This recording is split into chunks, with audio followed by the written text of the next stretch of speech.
Hey guys, so once again welcome back to my channel Himanshu knowledge park. जैसे कि आज ये वीडियो आप देख रहे हैं, ये वीडियो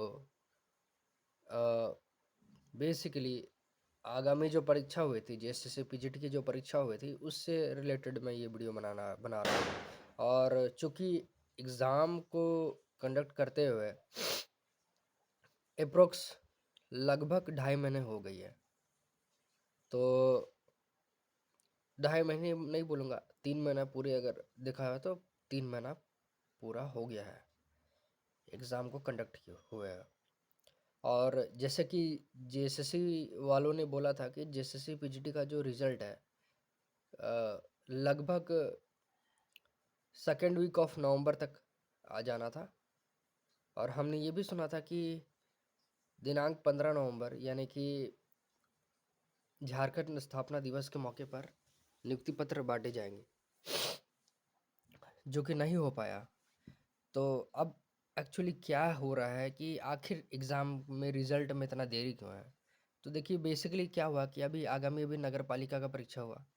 नगर पालिका की परीक्षा में कुछ त्रुटि आ गई थी। उसके कारण से अभी जेएसएससी वालों ने अभी बहुत सारे जो एग्ज़ाम्स होने थे, उसको अभी थोड़ा स्थगित करके रखा हुआ है। साथ ही साथ जैसे कि लैब असिस्टेंट का रिज़ल्ट आ चुका है। लैब असिस्टेंट का डीबी भी हो गया, डॉक्यूमेंट वेरिफिकेशन हुआ है। बट हुआ क्या है कि जिस जिस तरह से जेएसएससी वालों ने बोला था कि नवंबर में रिजल्ट आ जाएगा, बट नहीं आ पाया। इसका रीज़न एक यही हो सकता है। दूसरी बात ये हो सकता है कि अ, कुछ एडमिनिस्ट्रेटिव या प्रशासकीय कुछ कार्य हो सकती है जेएसएससी की। और साथ ही साथ एक और बात भी है कि अभी दिवाली की भी छुट्टी है। और मेरे ख्याल से देखा जाए तो आपका 16 तारीख से छठ पूजा भी स्टार्ट हो जाएगा। हालांकि छठ पूजा आपका 19 तारीख को है। तो अब यही कह रहा हूँ कि रिजल्ट का ज़्यादा आप मतलब उतना ज़्यादा मतलब वेट करिए। मैं यही कह रहा हूँ, रिजल्ट वेट करिए। बट अभी रिजल्ट नहीं आने वाला है। रिजल्ट एक्सपेक्टेड अगर बात करूँ तो करीब मतलब 25 या 26 नवंबर के बीच में रिजल्ट एकदम पूरी आने की उम्मीद है।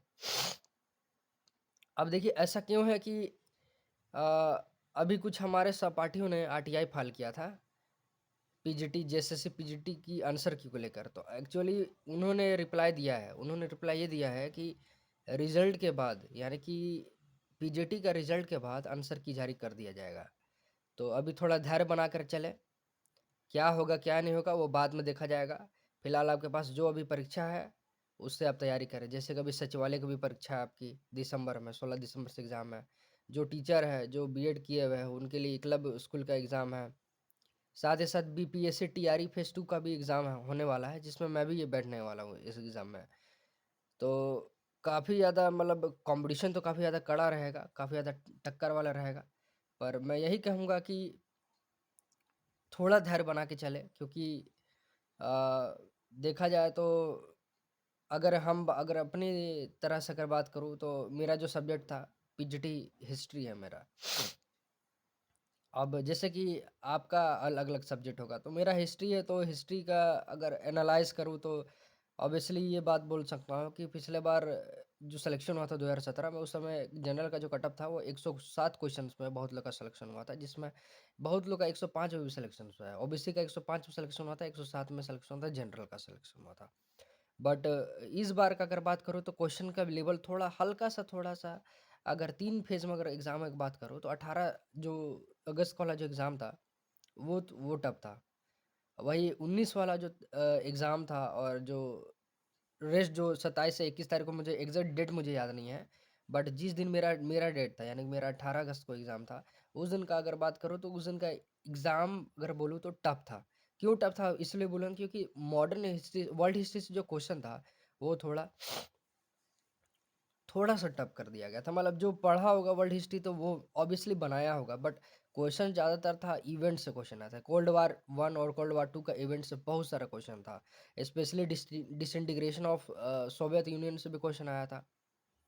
और साथ ही साथ बर्लिन मिसाइल क्राइसिस से भी क्वेश्चन आया हुआ था। तो ये सब बहुत माइन्यूटली चीज़ है जो ऑब्वियसली हम लोग थोड़ा जो एक्चुअली होता क्या है कि जेएसएससी का जो सिलेबस है हिस्ट्री का वो काफ़ी ज़्यादा वास्ट है।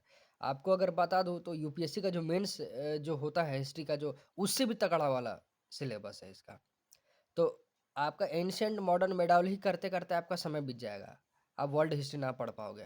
तो ये अब गलती मत करना। आगे देखिए आगे आने वाला 5 साल में और भी हो सके कॉम्पिटिशन बहुत ज़्यादा बढ़ जाएगा, सीटें बहुत कम रहेगी। तो मैं बस यही बोलूँगा कि बस ये है कि अभी से एकदम इतना बूस्ट अप करो अपना सब्जेक्ट्स को, हिस्ट्री को कि आने वाले टाइम में दिक्कत नहीं होगा। हाँ, अब रही बात कट ऑफ की अगर बात करूँ तो मैं आपको बता देता हूँ मेरा जो क्वेश्चन है, मैं कुल मिला के 150 प्रश्न में मैं कुल मिला के 120 प्रश्न, उसमें भी मुझे अभी डाउट है 2 क्वेश्चन में। तो अभी कुल मिला के मेरा 118 प्रश्न मेरा सही है, जो मुझे याद था।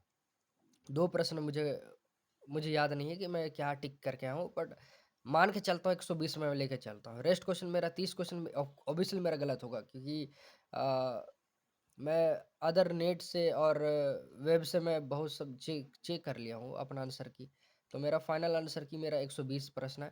हाँ, बहुत लोगों से बात सुना कि बहुत सारे कुछ-कुछ ईडब्ल्यूएस कैंडिडेट्स कुछ विद्यार्थी हैं जिसमें मेरे कुछ सहपाठी है, उनका कहना है कि मेरा 124 नंबर आ रहा है। 124 क्वेश्चन मैंने सही किया है एकदम पूरी तरह से। तो अब देखिए क्या है यानी कि 124 यानी कि 125 प्लस रखिए। मतलब 100 150 में 125 प्लस मतलब जिसका है, मतलब जनरल कैंडिडेट की मैं बात कर रहा हूँ, 125 जिसका है, वो यानी कि एकदम पूरी तरह से सेफ ज़ोन है, उनका एकदम पूरी तरह से चांसेस है। अब रही बात है कि होता क्या है कि 3 फेज़ में एग्ज़ाम लिया हुआ है, तो 3 फेज़ में एग्ज़ाम लेने का कारण ये है कि इसमें नॉर्मलाइज़ेशन होगा। तो 18 तारीख वाला परीक्षा थोड़ा-सा टफ था, वही 19 वाला थोड़ा-सा मध्यम वर्ग का था और वही 21 या आपका 22 तारीख वाला एग्ज़ाम था, वो तो बहुत ईज़ी था। तो अब देखिए क्या है कि तीनों को मर्ज करके एक एवरेज मार्किंग बनाया जाएगा, एक एवरेज मार्क्स बनाया जाएगा, एवरेज मार्क्स बनाने के बाद हमारा रिजल्ट घोषित किया जाएगा। तो हो सके किसी-किसी का नंबर थोड़ा-सा कम होगा या किसी-किसी का नंबर बढ़ेगा। ये चीज़ होता है, नॉर्मलाइज़ेशन बहुत ख़राब चीज़ है यार, क्या बोलिएगा? तो यही बात है, तो अब मान के चलिए कि जनरल का जो कट ऑफ है वो 125 प्लस रखिए, 125 प्लस है। वही ओबीसी का कट ऑफ रखिएगा तो जस्ट 2 नंबर या 3 नंबर, तो मोटा-मोटी मान के चलिए 120 से 122 रखिए, ओबीसी का कट ऑफ। तो मैं बस यही बोलूँगा कि अ, यही कट ऑफ होगा, एससी-एसटी का भी थोड़ा कम होगा, 110 से 112 मान के चलिए एससी का। एसटी का 108 से लेकर 110 मान के चलिए। तो यही सारा चीज़ है कट ऑफ को लेकर। अब मैं तो पूरी तरह से कन्फर्म हो गया कि मेरा रिज़ल्ट तो नहीं हो रहा है इस बार।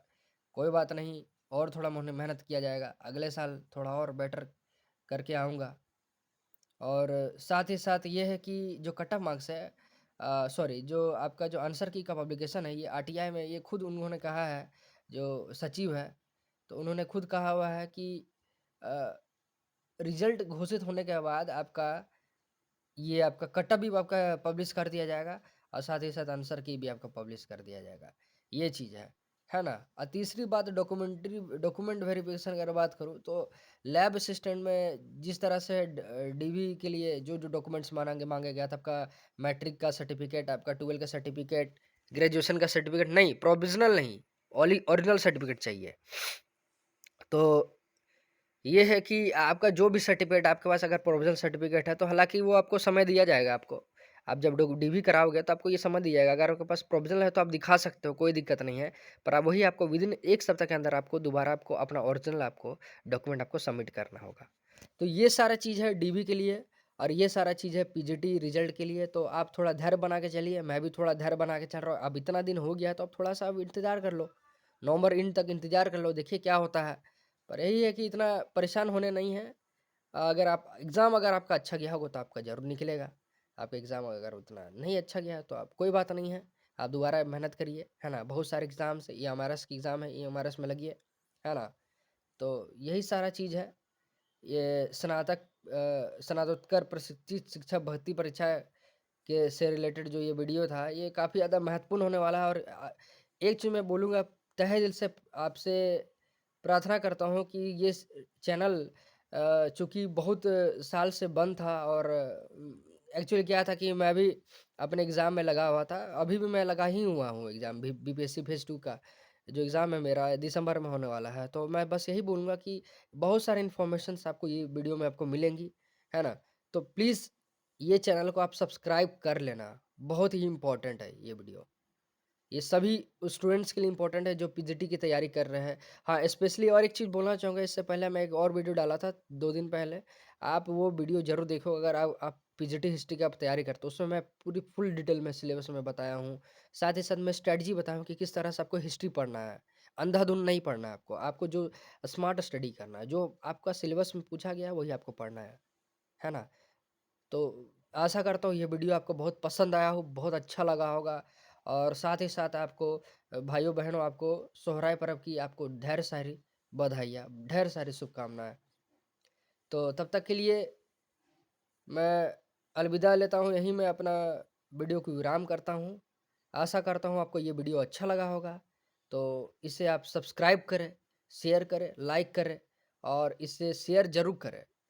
क्योंकि उन सभी स्टूडेंट्स के लिए है जो पीजीटी की तैयारी किए हैं, जो पीजीटी की एग्ज़ाम दिए हैं। चलिए धन्यवाद। जय हिंद, जय भारत।